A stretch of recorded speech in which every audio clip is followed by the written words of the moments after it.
Hi. You're crazy. She's crazy. He's crazy. They are crazy. You know that one? That social tactic that is used to silence and shame and create enemies and to dismiss. You know that one? There's many different social tactics that are used to silence people. There's many. And I find them very interesting. Typically at the core of those social tactics, there's judgment, but there's kind of this like good, bad, right, wrong. There's a good, bad, and right, wrong way to be, to express, to think, to perceive, to be in the world, which completely dismisses the whole foundation of the world of form, which is diversity. But it's not really about that. It's a social game. It's a social game that's based in false power, that's based in unworthiness. Yeah, it's a power game. And it uses judgment and separation. And we've all done it. We've all done it. And it can look all kinds of different ways. You know, it can be, yeah, well, they don't believe like I believe. So they're crazy, they're bad, they're wrong. It can be, you know, they don't have the same religion or race or ethnicity or social class as me, and then, you know, that makes me better or less or whatever, you know. There's always this power dynamic where somebody's better than another person, or somebody's right and somebody's wrong. Somebody's the enemy. It's all this division, right? But the core of this social tactic is to demean people, to dismiss their unique ways of being in the world, or to dismiss the messages or the things that they're sharing about. Maybe it's some kind of unconventional experience that they've had, or maybe they are hearing voices or seeing things that other people don't see, or feeling other things that other people don't feel. It could be anything, right? And typically, the people that we call crazy, it seems to be, I mean, for me, after, you know, investigating this, a lot of it is based in fear and false power, and using these tactics to silence people, to shame them. And it's interesting because when you label someone that, when you label someone anything, it kind of limits them to that label. And then there's this interesting thing that tends to happen where other people become infected with the same perception, where they start to see that person that way. Oh yeah, that person's crazy. But not because, you know, you individually have determined that somehow, but because you heard it from another person. You heard another person talking about how they're crazy, and that gives validity to your perspective. And now you know what box to put them in. And now you know how to view them. And now you know that you can dismiss them. and believe that what they have to say is irrelevant and, all that. And we all do this in different ways. We were taught to do it. We were conditioned to do it. I think it is fruitful, though, to kind of investigate these terms we use. The way that others are labeled in order to silence them, and to dismiss them, to dehumanize them. Whenever you label someone, like I said before, you limit them to that label, whatever that label means to you as an individual person. And there's kind of this collective understanding of what crazy is. And then there's a cultural understanding. And then there's an individual understanding. And an individual understanding is very personal. But every time you label someone, including yourself, you limit them to that. And then what tends to happen is there's kind of a siloing of attention to where now you're only viewing them through that lens, and you're kind of dismissing other parts of their humanity. You're dismissing a whole other realm of who they are, and it's kind of just like tunneled to the crazy one, the delusional one, the conspiracy theorist, the Republican, the Democrat, the Christian, the Muslim. You start to view people and limit them to that term, to that label. And at the core of all these labels is a determination of good and bad and right and wrong. So there's always going to be this baseline energetic concept: good, bad, right, wrong. And if this person is this way, in comparison to me and my identity and my beliefs and my perspective, then they're wrong and I'm right. Sometimes it's I'm wrong and they're right. Can flip-flop. You know what I mean? Yeah, it's this very fascinating social game based in false power and fear, separation.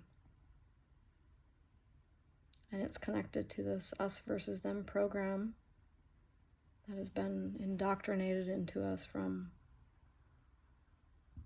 birth. You know that one, us versus them, me versus you. Yeah, that one. That one's a hard one. We've all been the us, and we've all been the them in some reference point in our lives. And when you're the us, the uncrazy one, it kind of gives you a sense of better thanness, worthiness, righteousness, I'm not crazy. They're crazy. But when you're the one being called crazy, labeled crazy, there's a sense of diminishment, less than. There's a shrinking. There's a fear and a need to protect and defend, right? So it doesn't matter what side you're on, the labeler or the labeled. It's the same strategy. It's the same roots. And this is displayed to us over and over again in so many different ways, right? Us versus them, me versus you. I'm the good one, you're the bad one. I'm the right one, you're the wrong one. I'm the valid one, I'm the important one, I'm the expert. I know best. My experience is more valuable than your experience. My perspective is better than yours. And therefore, I'm not going to listen to anything that you have to say. I'm going to silo myself into this,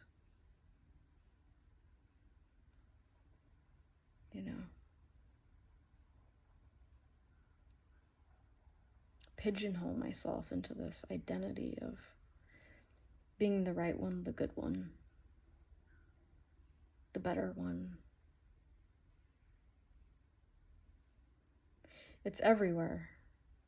It is an infection. It's a energetic infection that's infected us all.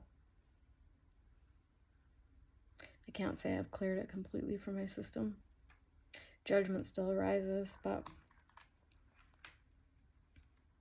I know that it's bullshit and that it's not true. And that we're all kind of, like, collectively, we're all kind of psychotic. Delusions, erratic behavior, greed, corruption, consumption, pointless productivity. I mean, the list goes on and on, right? Whew. Yeah. And then once you put yourself in that position, that position of, like, being the sane one, then you have to uphold that. You have to uphold that, You have to maintain that. Being the good one, the right one, the righteous one. You have to uphold that. You have to defend that position.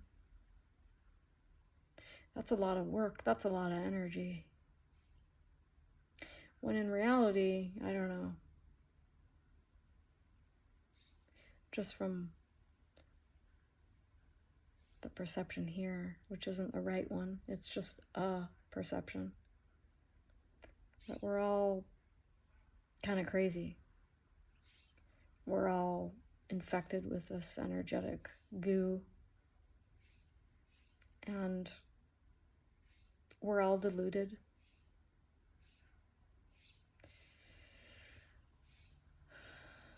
Yeah, we're just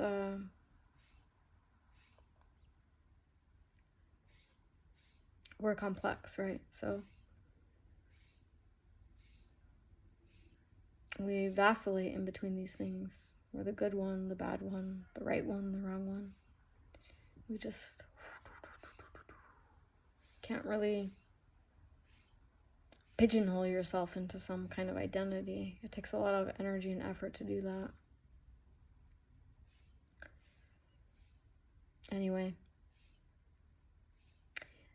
it's just some thoughts to kind of ponder on.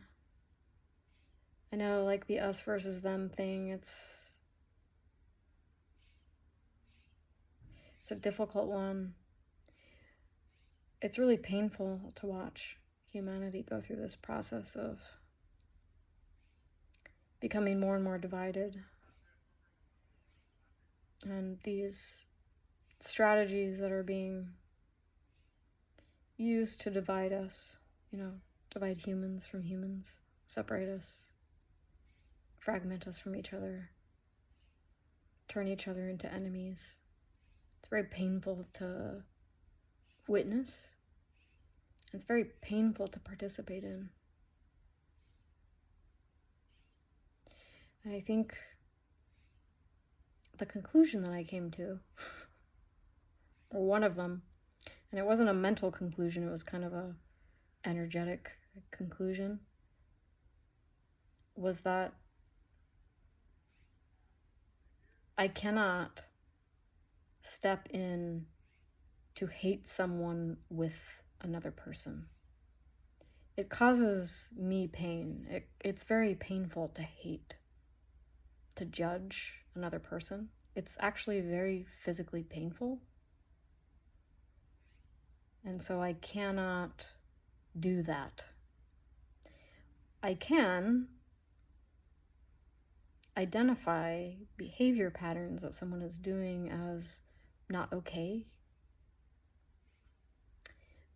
That behavior patterns that I can say are causing harm that are not okay, that are dehumanizing, that are impacting human beings' holistic well-being. And I can even feel anger and rage about that, and deep, deep heartbreak about that. But I just cannot energetically align to making somebody my enemy, to reducing them to this label,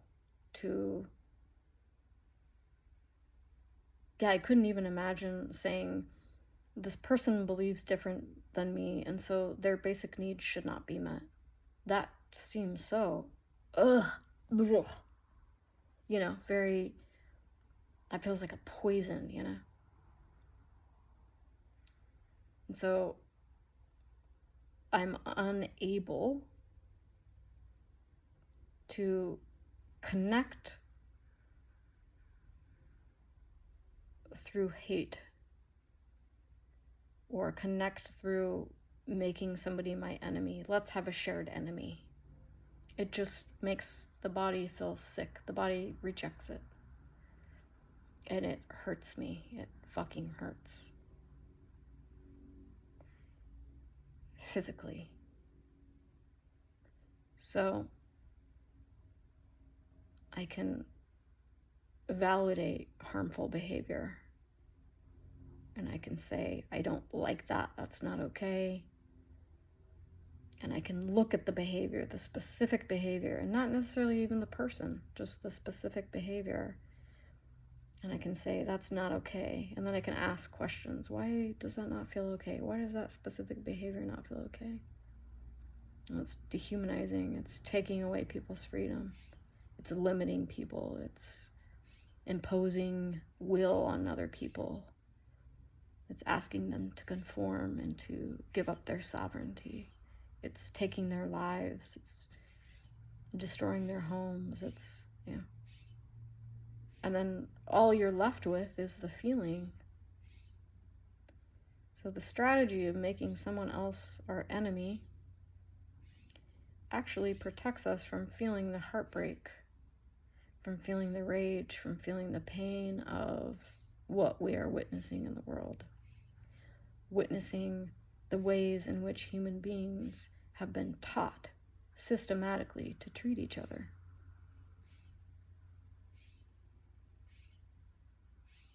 When you don't make somebody your enemy, and I'm able to just recognize the behavior and feel what I need to feel,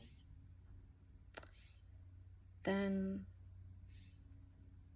that actually doesn't feel like poison in my body. It's just the truth. I don't need to have an enemy in order to recognize that a behavior is not okay. They don't need to be my enemy. They don't need to be crazy.